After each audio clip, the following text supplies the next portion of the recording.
The dust tasted of old grudges and miles uncounted. It settled on Silas's shoulders like a second skin, a shroud woven from the grit of countless plains. His horse, a creature of equal stoicism, blew softly through its nostrils, the sound a dry rasp in the vast aching silence. Above, the sky was a bruised purple, the sun bleeding out towards the jagged teeth of distant mountains. Wind, a constant companion, whispered through the sparse, brittle grass, carrying no comfort, only the chill of approaching night and the scent of rain long overdue. He rode not towards a town, nor a solace, but to a name etched on a piece of paper tucked inside his worn leather vest, close to a heart that beat with the rhythm of a slow, deliberate hammer. Elara. The letters were stark, black against the cheap pulp, a finality he was paid to deliver. Gold, cold and heavy, already lined his pocket, a down payment on a life. It didn't feel like triumph, not anymore. It felt like ballast, dragging him down into the earth he traversed. The ranch, when it finally materialized from the deepening twilight, was less a beacon and more a stubborn flicker against the immensity of the landscape. A low-slung cabin, a corral holding nothing but air, a few skeletal outbuildings leaning against the relentless wind.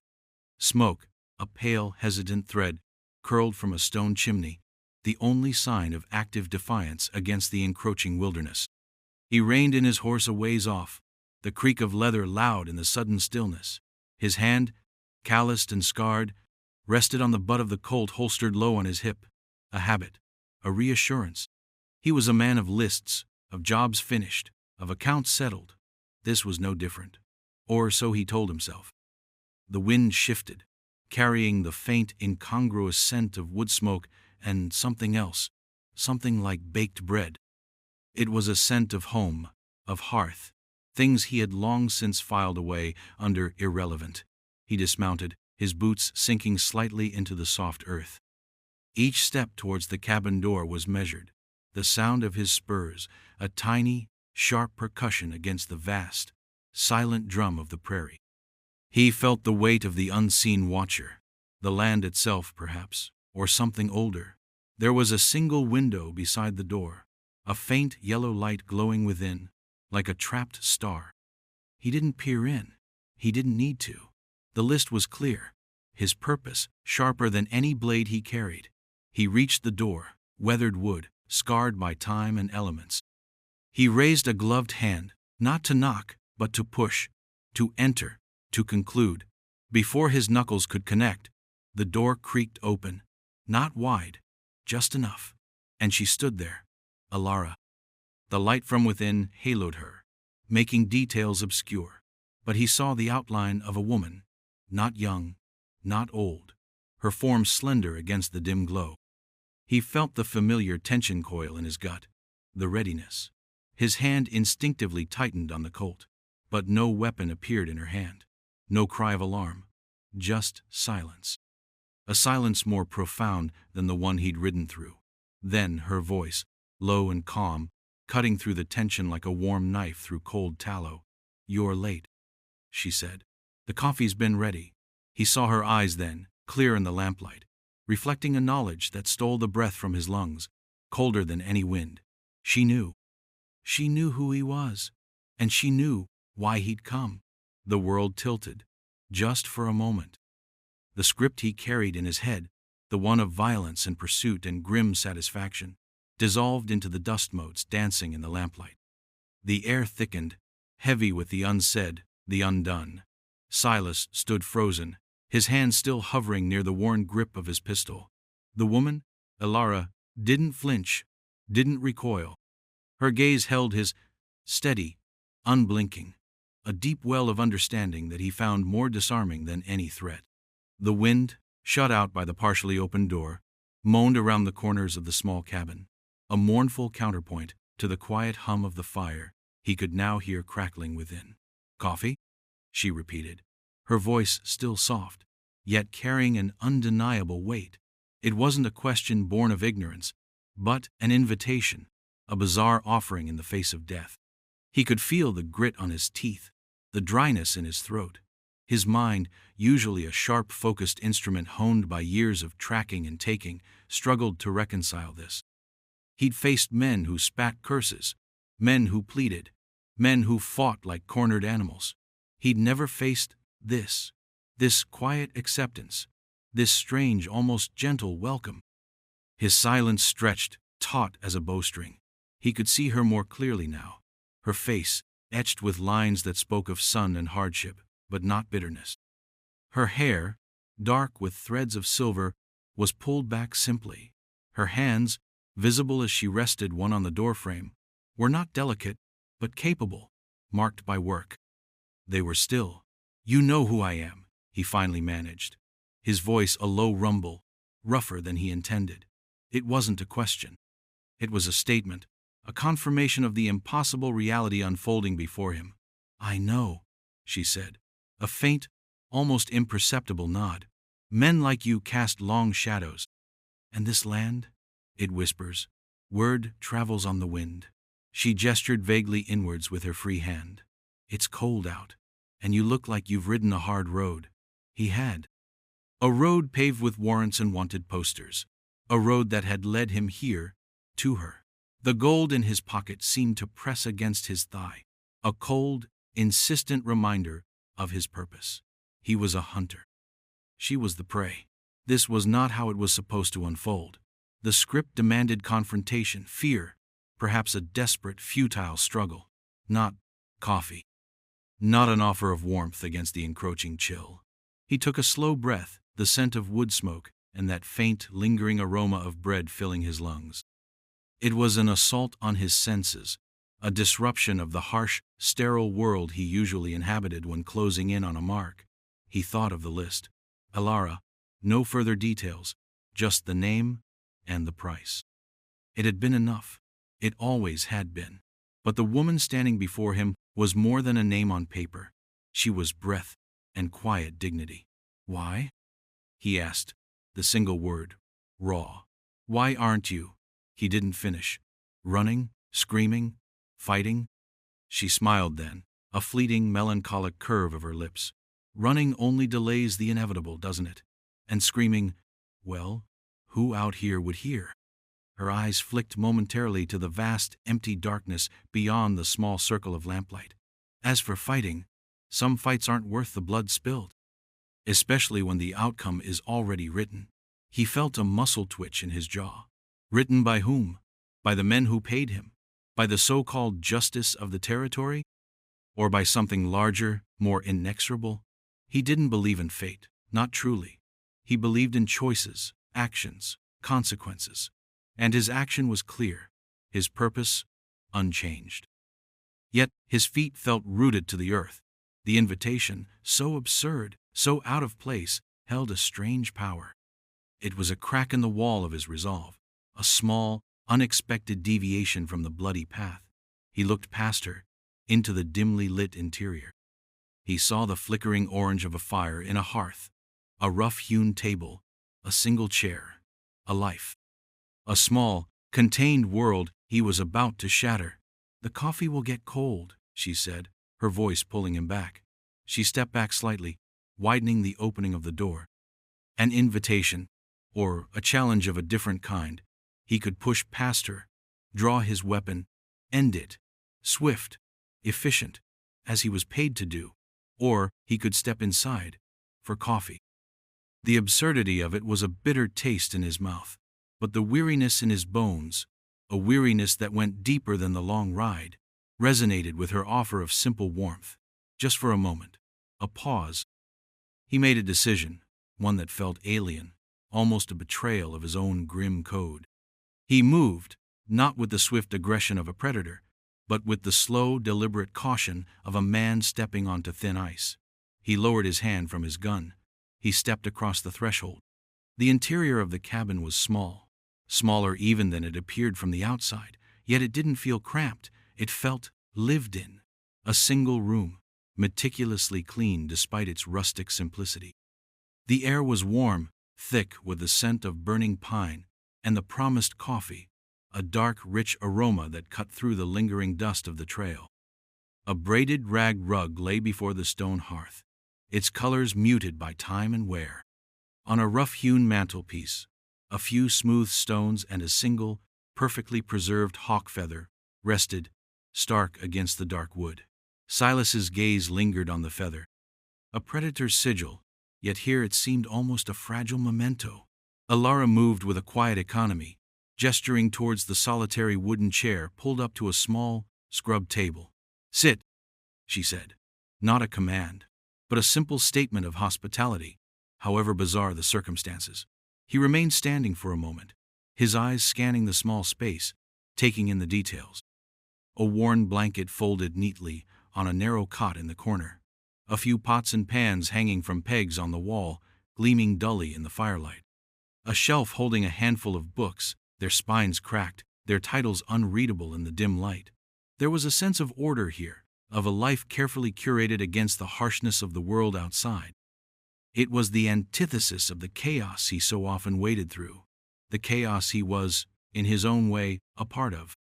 He slowly unbuckled his gun belt, the heavy leather creaking in the silence, and laid it on the edge of the table, the Colt within easy reach, a silent, potent statement. It was a compromise, a temporary cessation of hostilities, but not a surrender. He still had a job to do. He sat, the chair groaning softly under his weight. It felt strange to be seated, to be offered comfort by the very person he had come to remove. Ilara turned to the hearth, where a dented tin coffee pot sat nestled in the embers. She used a piece of cloth to lift it, her movements unhurried, graceful even. He watched her hands, capable hands, he'd noted before. Hands that had clearly known hard work, yet they moved with a certain gentleness as she poured the steaming black liquid into two mismatched tin cups, one for him, one for her. He remembered another pair of hands, softer, smaller, reaching for his. A flash of memory, unwelcome and sharp as broken glass. A woman's laughter, abruptly silenced. A cold hearth. The memory was old, buried deep, but it surfaced now, dredged up by the unexpected domesticity of this scene, by the quiet strength of the woman before him. He pushed it down, the familiar ache tightening his chest. Such thoughts were a weakness, a distraction. He had learned long ago to build walls around that part of himself, walls of stone and ice. Ilara placed a cup before him. Steam rose from it, carrying the potent, bitter aroma. "No sugar, I'm afraid," she said, her voice even. "And no cream, just coffee, black and strong. Like the land," he thought. "Like the lives lived out here." He nodded, his gaze fixed on the dark surface of the liquid. "It's fine." She took the other cup and sat opposite him, the small table the only thing separating them. The fire crackled, filling the silence for a moment. He could feel her eyes on him, not accusatory, not fearful, but observant, as if she were the one assessing him. "You carry a heavy load, Hunter," she said softly, her words not quite a question. He looked up, meeting her gaze. "It's what I'm paid for." "The gold?" she asked, "or the weight of the names on your list?" He didn't answer. He lifted the cup, the tin warm against his chilled fingers. He took a sip. The coffee was strong, almost harsh, but hot. It seared a path down his throat, chasing away some of the cold that had settled deep in his bones. It was a temporary respite, a brief armistice in a war he had brought to her doorstep. He thought of the men who had hired him, faceless men in dusty town offices, their hands clean, their intentions cloaked in the guise of law. They dealt in names, in paper. He dealt in flesh and blood. He was the instrument of their will, the final, brutal punctuation mark to their edicts. But here, in this small, warm cabin, with this woman who should be terrified but instead offered him coffee, the lines of his world, usually so stark and clear, began to blur. The firelight cast dancing shadows on the rough log walls, making the small space seem to breathe. He was an intruder here, a violation of this fragile peace, and yet she had invited him in. Ilara cradled her tin cup in both hands, her gaze directed not at Silas, but into the depths of the fire, as if reading stories in the flames. The silence in the small cabin was no longer the strained, brittle quiet of their initial confrontation at the door, but something deeper, more contemplative, punctuated only by the rhythmic crackle and pop of burning pine. Silas watched her, the coffee in his cup slowly cooling. He was a man accustomed to action, to the swift, brutal calculus of his trade. This stillness, this unexpected parley, was a foreign country. He felt the urge to speak, to break the spell, to reiterate his purpose, to bring the grim reality of his presence crashing back into this small, warm space. But the words wouldn't form. Instead, he found himself observing her, the way the firelight caught the silver in her hair, the faint tremor in her hands as she held the cup, a tremor not of fear, he thought, but perhaps of a deep, bone-wearying fatigue. "This land," she said, her voice soft, almost a continuation of her thoughts rather than a direct address to him. It takes your strength, your youth. It takes the ones you love if you're not careful. Or even if you are." Her eyes flicked towards the single window, now a square of impenetrable blackness against which the wind pressed and sighed. "But it gives, too, in its own way. A harsh beauty, a sense of belonging. If you listen." He thought of the vast, indifferent prairie he had crossed, the endless sky, the biting wind.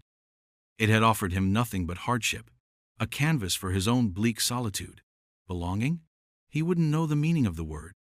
His only belonging was to the road, to the next warrant, the next town.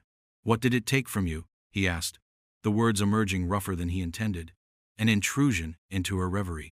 She turned her gaze back to him, her eyes clear, holding a sadness that seemed as old as the hills. "Enough," she said simply.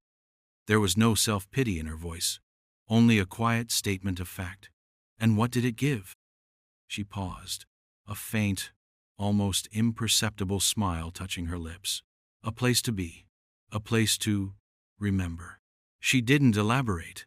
She didn't need to. The cabin itself, with its sparse, carefully tended contents, spoke of a life pared down to essentials, a life of deliberate solitude, perhaps, or enforced isolation. He wondered about the name on his list. Elara. What had she done to earn a price on her head? The warrant had been lean on details, as they often were. Wanted for murder. Stark. Uncompromising. But looking at the woman opposite him, her quiet dignity, her strange calm, it was hard to reconcile the image with the brutal finality of that word. Murder. He had seen murderers. Their eyes were different. Shifty, or cold, or burning with a feral light. Her eyes held sorrow, yes, and weariness, but not the mark of a killer. Or perhaps she was a different kind of killer. One who had been driven to it. One who had killed to survive. The silence stretched again, filled now with unspoken questions, with the weight of her implied past and his unavoidable future.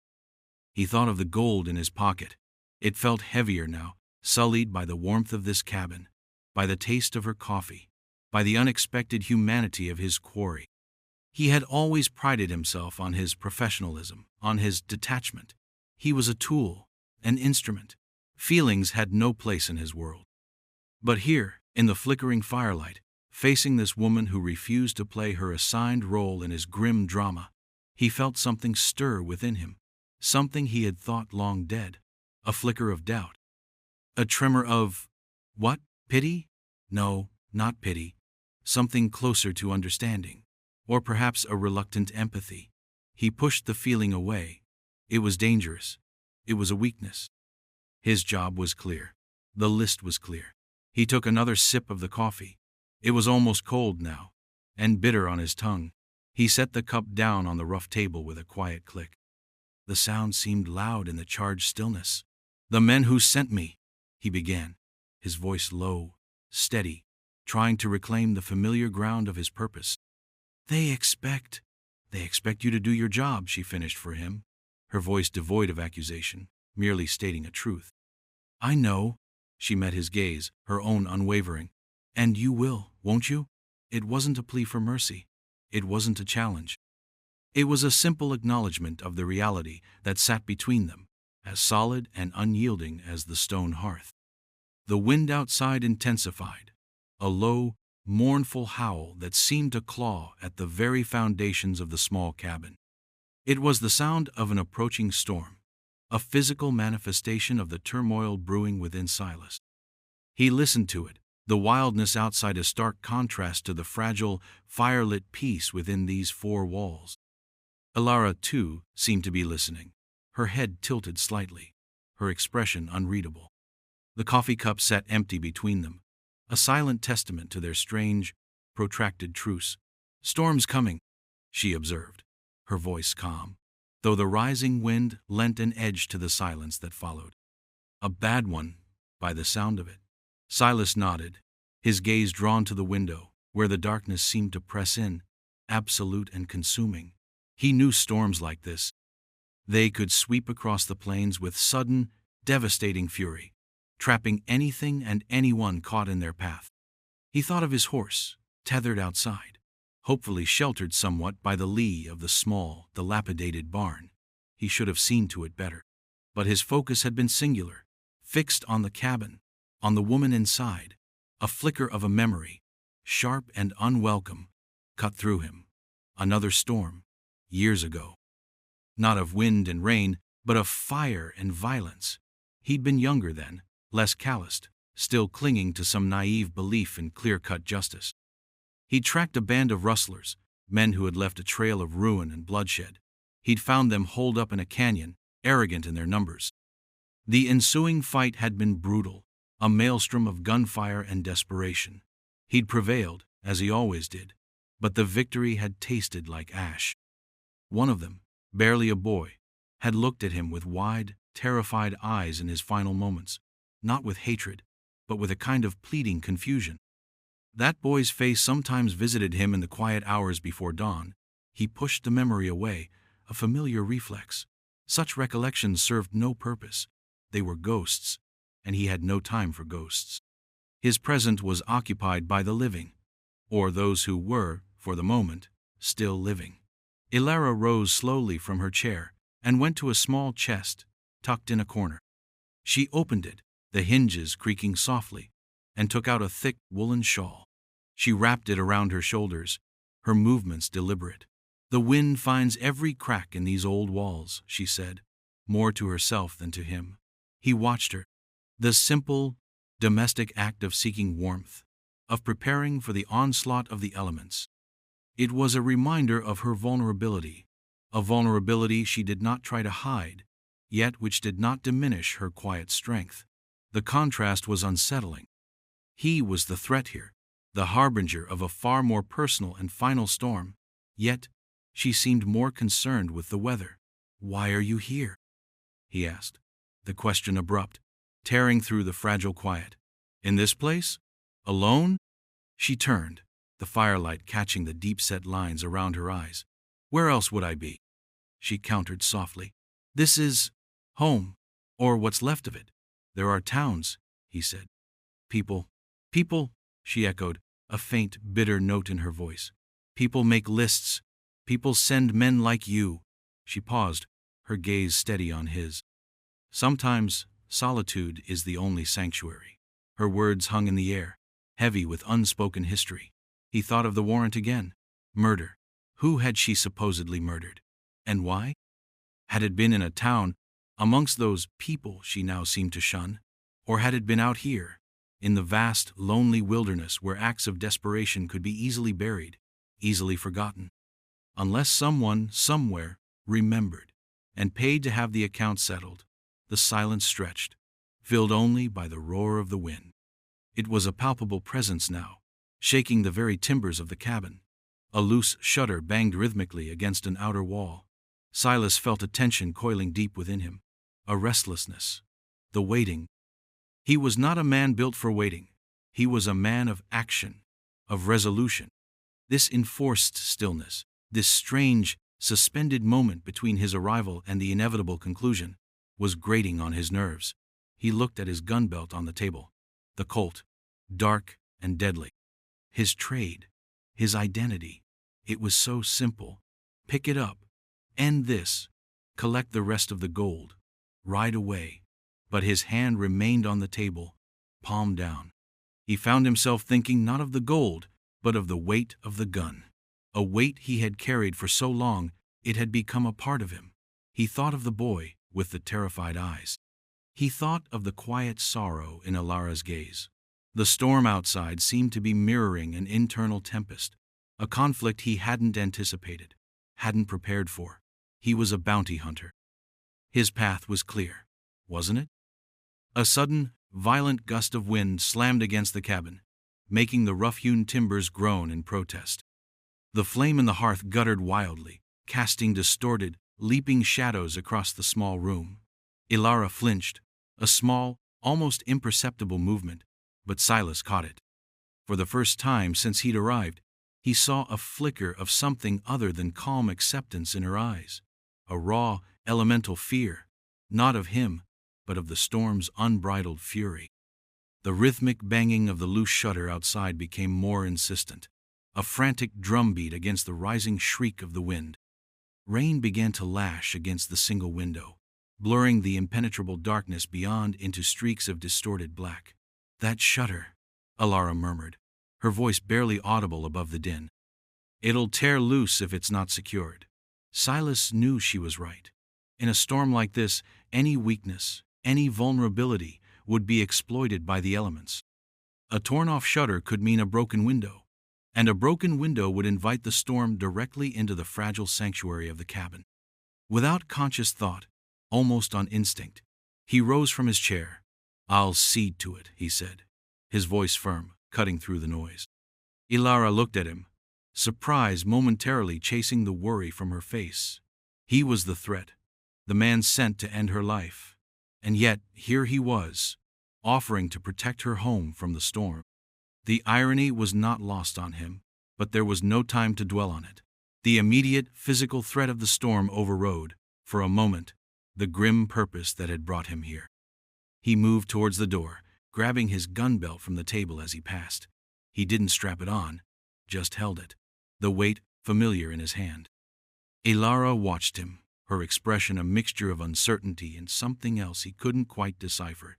"Be careful," she said, her voice soft but clear amidst the howl of the wind. "It's wild out there." He merely nodded, his focus already on the task at hand.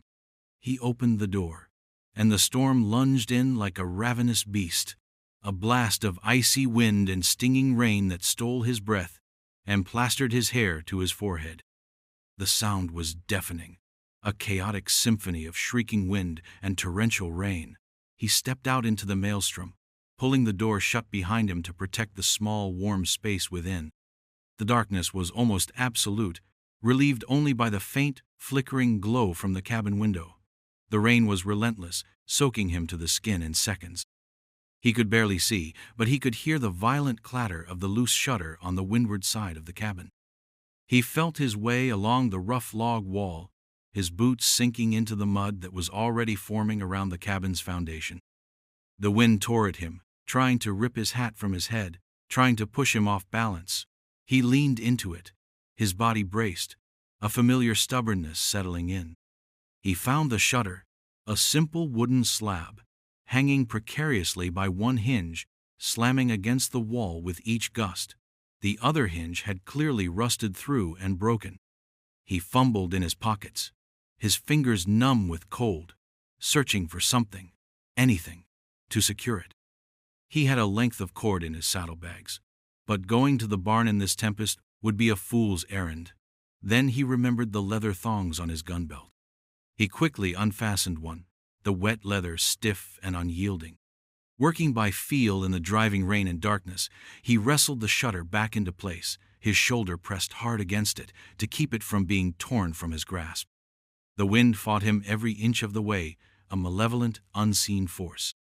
Finally, he managed to thread the leather thong through the remaining hinge and loop it around a sturdy nail protruding from the window frame, pulling it tight and knotting it securely. It was a temporary fix, but it would hold against the worst of the storm. He stood there for a moment, leaning against the wall, the rain plastering his clothes to his body, the wind screaming in his ears. He was cold, wet, and a long way from the man he was supposed to be, the dispassionate hunter. He had just protected the home of his quarry. He had just acted to preserve the sanctuary of the woman he was meant to destroy. The absurdity of it, the sheer bloody-minded contrariness of his own actions, struck him with the force of a physical blow. He turned and stumbled back towards the door, the faint light from within a beacon in the raging darkness. He pushed it open and re-entered the cabin, dripping water onto the packed earth floor. The roar of the storm momentarily muted as he closed the door behind him. Elara was standing where he had left her, her hands clasped before her, her eyes wide and fixed on him. The firelight cast a warm glow on her face, highlighting the concern etched there. She said nothing, but her gaze was eloquent. He stood there, dripping, shivering slightly, the gun belt still clutched in his hand.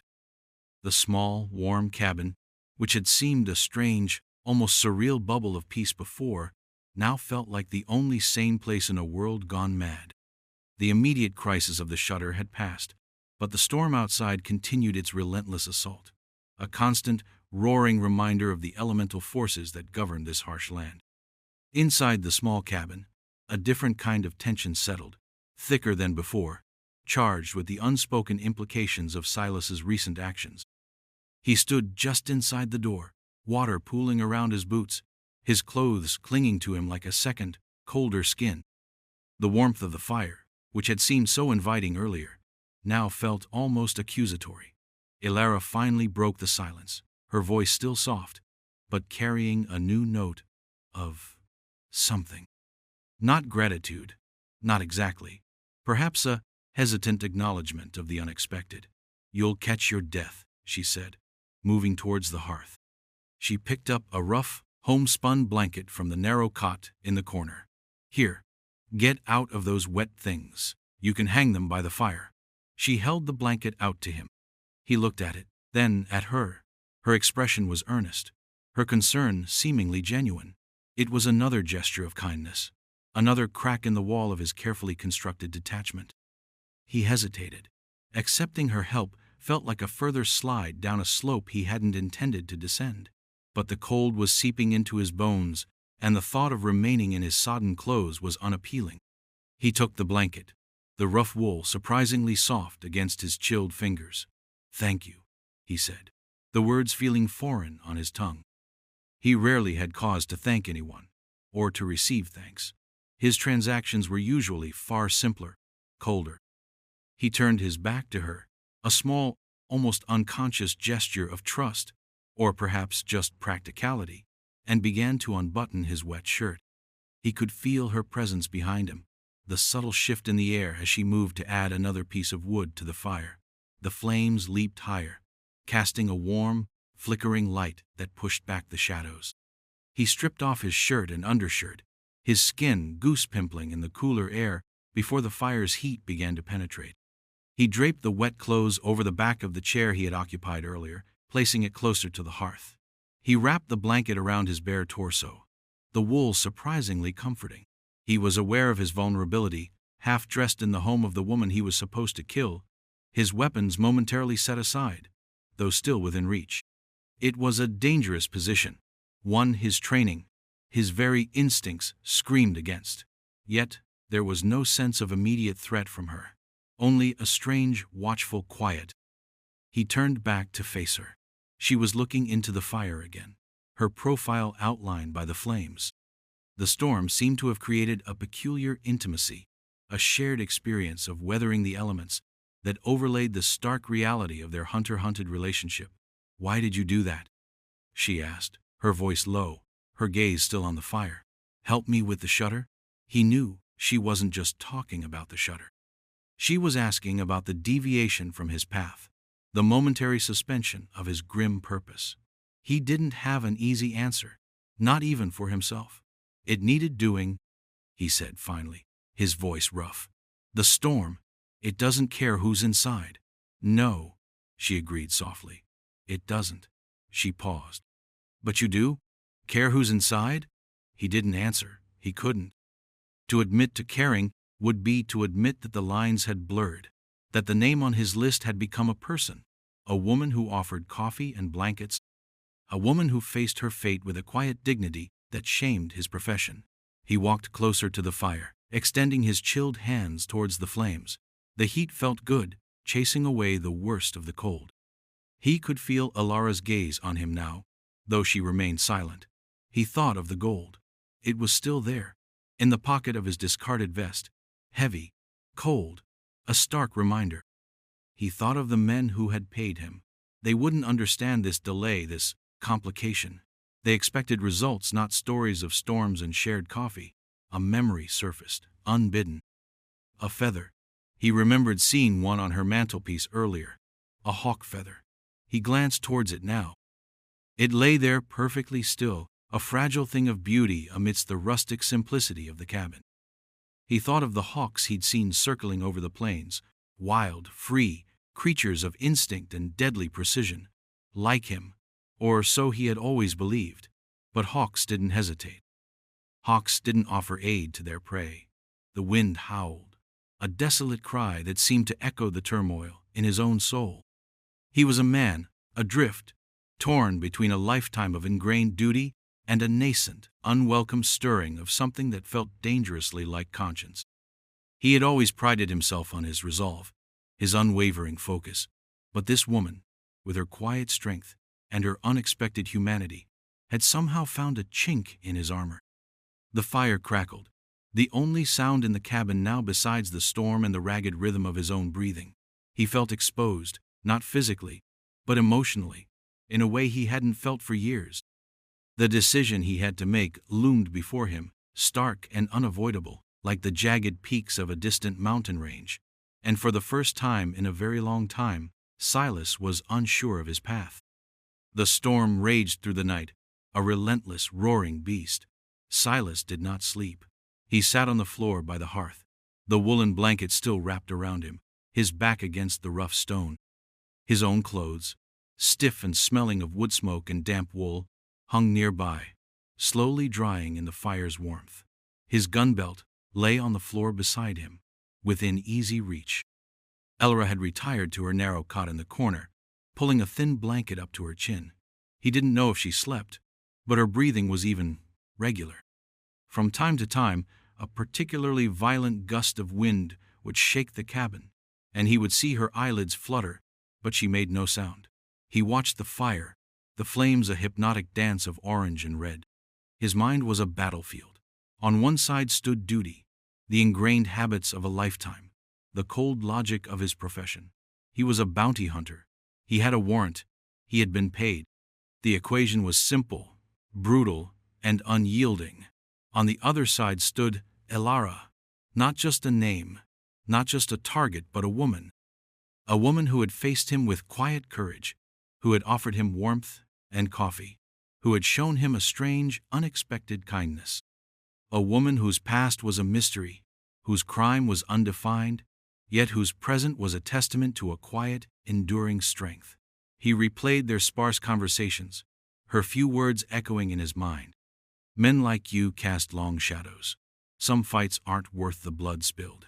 Solitude is the only sanctuary. Each phrase seemed to hold layers of meaning, hints of a story he didn't know, a life lived on the harsh edges of the world. He thought of the feather on the mantelpiece, a fragile thing, yet it had survived.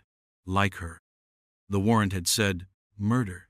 He tried to picture her hands, the ones that had poured coffee, the ones that had mended and tended this small, isolated homestead, stained with blood. The image wouldn't form. It felt wrong, discordant. He had killed men. He knew what it took, what it did to a person. He saw it in their eyes, in the way they carried themselves. He didn't see it in her, or was he being fooled? Was her quiet demeanor a mask, a clever deception? He had been fooled before, though rarely. He prided himself on his ability to read people, to see beneath the surface.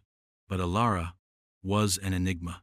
She didn't plead, she didn't bargain, she didn't threaten, she simply was. And her being there, her quiet existence in the face of his deadly purpose, was a profound challenge to everything he believed himself to be. As the first pale light of dawn began to seep through the cracks in the window shutter, painting the interior of the cabin in ghostly grays, the wind began to subside. The relentless roar softened to a mournful sigh.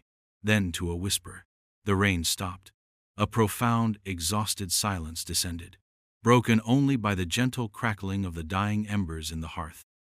Silas felt a deep weariness settle over him, a fatigue that went far beyond lack of sleep. It was the weariness of a soul stretched taut, of a conscience reawakened. He knew, with a certainty that chilled him more than the storm ever could, that a decision had to be made. The fragile truce forged in the heart of the tempest could not last. Dawn brought with it a return to the cold, hard realities of their situation. He looked over at Alara. She was still, her face turned towards the wall. He wondered what dreams, if any, visited her in this precarious refuge. Was she dreaming of escape? Of a different life? Or had she truly resigned herself to her fate? He slowly rose, his joints stiff. He dressed in his still, damp, smoky clothes. They felt uncomfortable, alien, as if they belonged to a different man. He strapped on his gun belt, the familiar weight settling on his hips. It felt heavier than usual, a burden rather than an extension of his will. He walked to the table and picked up his hat. The gold in his vest pocket was a cold, hard lump against his ribs. He looked at Alara again. Her eyes were open. She was watching him. There was no fear in her gaze, only a quiet, solemn understanding. She knew the moment had come. He met her eyes, his own expression unreadable, even to himself. The words he should say, the words that protocol and profession demanded, stuck in his throat. "The storm has passed," was all he managed, his voice raspy. "Yes," she replied, her voice barely a breath. "It has." The air in the cabin was thick with unspoken words, with the weight of impending action. He was a hunter. She was his prey. The script, it seemed, was about to resume, but something had irrevocably changed in the long, storm-tossed night. Something within him. The path ahead, once so clear, was now shrouded in mist. The silence in the cabin was absolute, save for the drip of water from the eaves outside, a lingering echo of the night's fury. Dawn had fully broken, a pale, watery light filtering through the newly secured shutter, painting stripes across the packed earth floor. Silas stood by the table, hat in hand, his gun belt a heavy, undeniable presence at his hip. Alara sat up slowly on her cot, the thin blanket falling away. She didn't rush, her movements deliberate, as if each one were measured, considered. Her eyes never left his. They were dark pools, reflecting the dim morning light, holding a depth of acceptance that was more unsettling than any defiance. He felt the familiar call of duty, the ingrained training that had guided him for so many years. The list, the warrant, the gold. These were the tenets of his harsh faith, the compass by which he navigated his brutal world. He had come here to do a job he had done countless times before. It should be simple. It should be mechanical. But the mechanics had ceased. The simple equation was now complicated by an unknown variable, her humanity, and perhaps his own. "It's time," he said, his voice low, devoid of inflection. It wasn't a threat, merely a statement of the inevitable, or what should have been inevitable. Alara nodded slowly. She swung her legs over the side of the cot and stood, her bare feet silent on the cold floor. She was smaller than he remembered, her figure slender, almost fragile in the gray morning light. Yet there was an undeniable core of strength within her, a resilience that the storm, both literal and metaphorical, had failed to break. She didn't speak. She didn't plead. She didn't offer excuses or justifications. She simply stood there, waiting. Her stillness was a mirror reflecting his own internal conflict, his own indecision. He could see the weariness etched around her eyes, the faint tremor in her hands, but her gaze remained steady, direct. He found himself thinking of the coffee, the warmth of the fire, the shared experience of the storm. Small things, insignificant in the grand scheme of life and death, yet they had woven themselves into the fabric of this encounter, changing its texture, its meaning. He thought of the feather on the mantelpiece, a symbol of wildness, of freedom, but also of fragility. He had always been the hawk, the predator. But what if, just once, the hawk chose not to strike? What would that make him? The gold in his pocket felt like a stone, dragging him down. He reached into his vest, his fingers closing not around the butt of his Colt, but around the small, heavy pouch. He pulled it out, the leather worn smooth, the coins within making a dull, muffled clink. He held it in his palm for a moment, feeling its weight, the weight of his profession, the weight of a life. Alara watched him, her expression unchanging. She didn't react to the sight of the gold, the price on her head. It was as if it were an object of no consequence to her. He walked towards her, stopping a few feet away. The space between them crackled with unspoken tension. He could draw his gun now. It would be over in seconds. Swift. Clean. Another name crossed off the list. Another job done. His hand moved, but not towards his holster. He extended the hand holding the pouch of gold. He opened his fingers, and the pouch dropped to the rough wooden floor with a soft thud. It lay there between them, a small, insignificant pile of leather and metal, in the vastness of their silent confrontation. Alara looked down at the pouch, then back up at him, a flicker of something, surprise, confusion in her eyes. It was the first crack he had seen in her carefully maintained composure. Silas said nothing. He simply held her gaze. The decision had been made, not in a flash of insight, but in the slow, agonizing crucible of the night, forged in the firelight and the storm. He turned, without a word, and walked towards the door. His hand was on the latch when her voice, soft but clear, stopped him. Why? He paused, his back to her. He didn't turn around. He looked out through the small, grimy pane of the window, at the world washed clean by the storm. The sky was a pale, bruised gray, but there was a hint of brightness on the eastern horizon. A new day. The list was wrong, he said, his voice barely a whisper. Or perhaps, he thought, the list was right, but he was wrong. Wrong to have followed it so blindly for so long. He opened the door and stepped out into the cold, damp morning air. The wind had died, leaving behind a profound stillness. The land smelled of wet earth and new beginnings. He didn't look back. He walked towards the lean-to barn, his boots sinking slightly into the muddy ground. His horse whinnied softly as he approached, a low, welcoming sound. The animal was unharmed, though damp and clearly glad the storm had passed. Silas checked the tethers, his movements automatic, his mind still replaying the scene in the cabin, the thud of the gold pouch hitting the floor, the single, whispered question from Alara. Why? He didn't have a complete answer, not one he could easily articulate. It was a confluence of things: her quiet courage, the unexpected hospitality, the shared ordeal of the storm. It was the memory of a boy's terrified eyes, the hollowness of past victories, the growing weariness of a life spent dealing in death.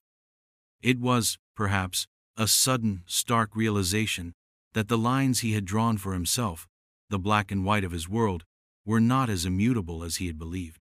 He saddled the horse, his hands moving with practiced efficiency, though his thoughts were far away. The leather was cold and damp, the metal buckles chilling to the touch. Each movement was a step further away from the cabin, from the woman inside, from the life he had almost taken. He mounted, the familiar creak of the saddle a small comfort in the unsettling newness of his decision. He looked back at the cabin. Smoke curled thinly from the chimney, a fragile thread of life against the vast, indifferent sky. The door remained closed. He couldn't see her, but he felt her presence, a lingering warmth in the chill morning air. He had left the gold. He had, in essence, refused payment. He had broken his contract. Word would get back to the men who had hired him. They would not be pleased. There would be consequences. He was a wanted man himself, in a way, or soon would be, if not by the law, then by those who operated outside it, those who expected their grim bargains to be honored. His reputation, carefully built on years of ruthless efficiency, would be shattered. He might be hunted himself. The thought brought not fear, but a strange sense of lightness, almost of liberation. The weight of the gold was gone, and with it, a heavier, less tangible burden he hadn't even realized he was carrying. He turned his horse away from the ranch, towards the east, towards the pale, promising light on the horizon. He didn't know where he was going. For the first time in many years, he had no list, no destination, no specific purpose. The path ahead was uncertain, shrouded in the mists of an unknown future. But as he rode, he felt the wind on his face, clean and cold, and it no longer felt like an enemy. It felt like a promise. The land stretched before him, vast and open. It was still a harsh land, an unforgiving land. But today, it looked different. There was a beauty in its starkness, a resilience in its ability to endure. He thought of Alara, alone in her small cabin. He had given her a reprieve, a chance. What she would do with it, he didn't know. Her future was as uncertain as his own, but she was alive. And in that simple fact, there was a spark of something he hadn't felt in a long, long time. Hope, a fragile, tentative thing, like the first green shoot pushing through barren earth. He rode on, the sound of his horse's hooves a steady rhythm against the silence of the morning. He was no longer just Silas the bounty hunter. He was something else now, something undefined. A man who had faced a choice and, against all expectation, against all habit, had chosen a different path. The journey ahead would be long and likely difficult. But for the first time, it felt like his own. The sun, finally breaking free of the horizon, cast long shadows behind him, shadows that seemed, somehow, a little less dark than before. He did not look back. The sun climbed higher, burning off the last vestiges of the storm clouds, revealing a sky of startling, pristine blue. Silas rode steadily, the rhythm of the horse beneath him a familiar comfort in a world that suddenly felt unfamiliar, remade. The landscape, washed clean by the night's deluge, seemed sharper, more vibrant. The scent of wet sage and damp earth filled his nostrils, a clean, elemental perfume. He was a solitary figure in a vast expanse, a speck moving across an immense canvas. But the solitude no longer felt like a crushing weight. It felt like space, like possibility. He thought of the gold pouch lying on the cabin floor, a small fortune, abandoned. In the past, such an act would have been unthinkable, a betrayal of the very principles that had defined his existence.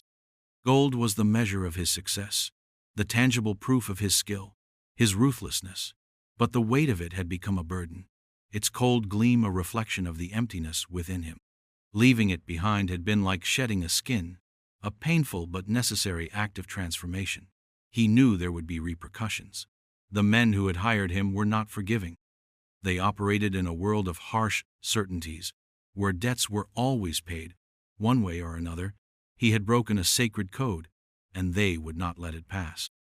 But the thought of their retribution, which would once have filled him with a grim determination to meet force with force, now seemed distant, almost irrelevant. He had faced a different kind of reckoning in that small cabin, a reckoning with himself, and he had, in some small, imperfect way, survived it. He wondered about Alara. Would she stay at the ranch, a solitary woman against the vastness of the plains, her past a shadow that might still lengthen? Or would she take this second chance, this unexpected reprieve, and seek a new life elsewhere? He would never know. Their paths had crossed, briefly, violently, and then diverged, like two rivers flowing towards different seas. But the encounter had changed him, had carved a new channel in the bedrock of his soul. He reached into his saddlebag and pulled out the worn, folded piece of paper, the warrant. Alara, her name, stark and black. He looked at it for a long moment, then slowly, deliberately, he tore it into small pieces. He opened his hand, and the wind, a gentle breeze now, caught the fragments and scattered them across the prairie, like white petals falling on barren ground. An ending, and perhaps a beginning. He thought of the feather on her mantelpiece, a symbol of flight, of freedom. Perhaps, in his own way, he too was seeking a kind of freedom, freedom from the man he had been, from the choices that had led him down a dark and lonely road. The path ahead was uncertain. There were no maps, no guides, only the vast, open horizon and the quiet whisper of his own reawakened conscience. It was a daunting prospect, but not a desolate one. There was a quiet strength in starting over, in the possibility of redemption, however slim. He remembered the taste of the coffee, strong and black. He remembered the warmth of the fire, a small beacon against the storm. He remembered the look in Alara's eyes, not of fear, but of a deep, weary understanding. These were the things he would carry with him, not the weight of gold or the burden of a list, but the fragile, human connection forged in the heart of a deadly confrontation. The sun was warm on his back now. He rode on, no longer a hunter, no longer a dispenser of cold, hard justice, but simply a man, moving towards an unknown future, with a glimmer of hope, faint but persistent, lighting his way. And perhaps, in the quiet solitude of her small cabin, another soul, spared by an unexpected act of mercy, also felt the stirrings of a new, uncertain dawn. For in the harshest of lands, and in the darkest of times, sometimes a single act of turning, a single choice for something other than vengeance or duty, can change the course of more than one life. You see, even when the door opens to expected darkness, sometimes what steps across the threshold is not an end, but an unforeseen beginning.